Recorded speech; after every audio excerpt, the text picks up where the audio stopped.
An old white man, he who hates happiness, passionless and cold-blooded, a robe, a beard, a scowl. This is the falsehood of Stoicism.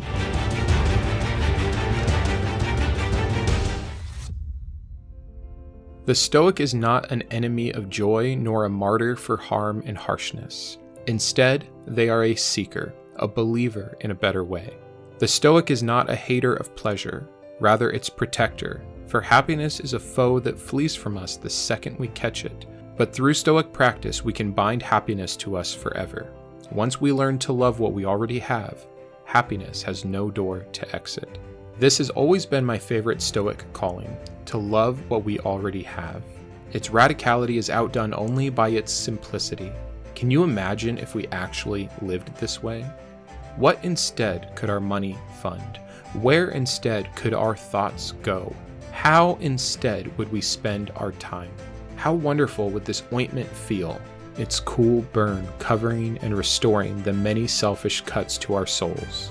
The euphoric clean of bathing in the rebellious pools of anti-self.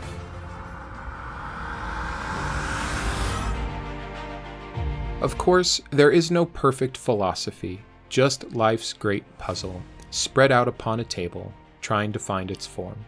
But the Stoics seem particularly adept at discovering and fitting together many of these pieces, placing the corners first: wisdom, courage, temperance, and justice. 4 virtues to frame out the physique of a life well lived. These 4 foundations are tried and tested for their soundness.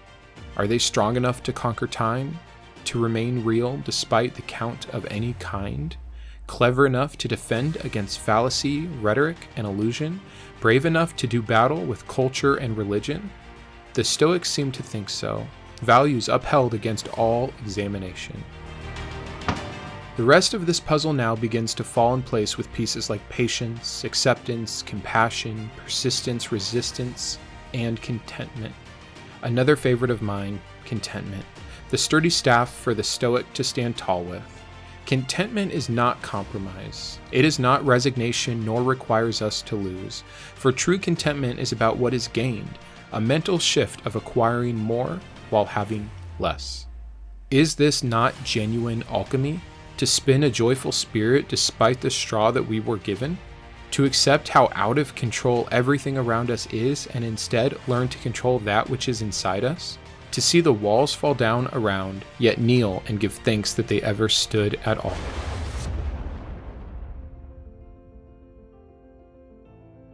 Life is magic, and life is terror. If we can learn to expect the nightmares, then we can hold on to the dream of this enchantment. For what really breaks the spell is not our knowledge that monsters exist, but our fear of the monsters yet to come. But why? We know they lurk in the corners, and we know that someday they will indeed arrive. So stop acting so damn surprised. Reject fear. Retire hope. Be here now, ready to do battle. Count on no savior and blame no devil. Instead, take full responsibility as much as you can bear.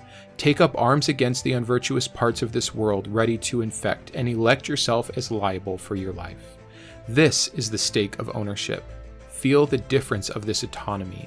Revel in this separation from your ego and arrive anew, centered for whatever may come. Marcus Aurelius said to deny your sense of injury, and the injury itself is slain. So if the rain is indifferent to you when it falls, why let it make any bit of difference in your life? Choose to dance in it rather than run inside, and now you become master instead of slave. We are not subject to our surroundings. There is no good or evil in things, only in our thinking about them and subsequent actions.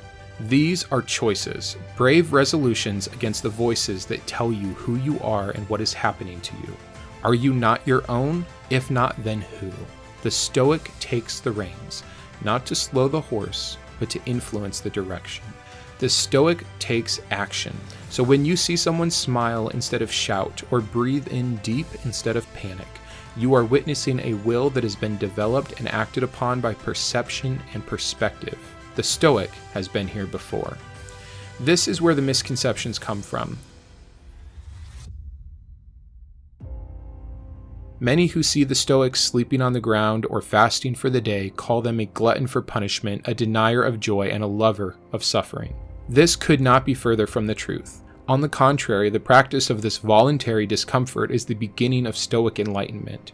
It is preparation for the monsters unarrived, empathy for humanity, and a beautiful recognition of what wealth really is and how much we already have.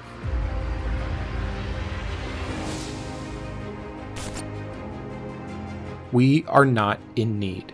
This crack between what we require and what we desire brings the quakes on in the first place. So much of our sorrow is our own, made up by the untamed and untrained agents in our head. The Stoic says, enough. The Stoic stops the cycle. The Stoic says, be strict with yourself so that you may be compassionate with others. There is too much natural and unavoidable pain out there to manifest our own for the sake of an anxious soul. The awareness that comes from knowing these truths gives way to a sweetness and enjoyment of the present. When I hug my kids goodnight, I hold them like they might not wake. Each morning when they do, I am less numb to this brilliance, but should they ever not, I will have never wasted a bedtime. Some may see this as macabre, but for me, it has illuminated my darkness. For life is short, the monsters are coming, and most of what will happen to us is simply unavoidable. A proper acceptance of this reality should not be greeted with nihilism or pessimism, but seen as the gift it is, a blessing of awareness and the benefit of true vision, a chance to still marvel at the waves, knowing the ship doesn't stand a chance.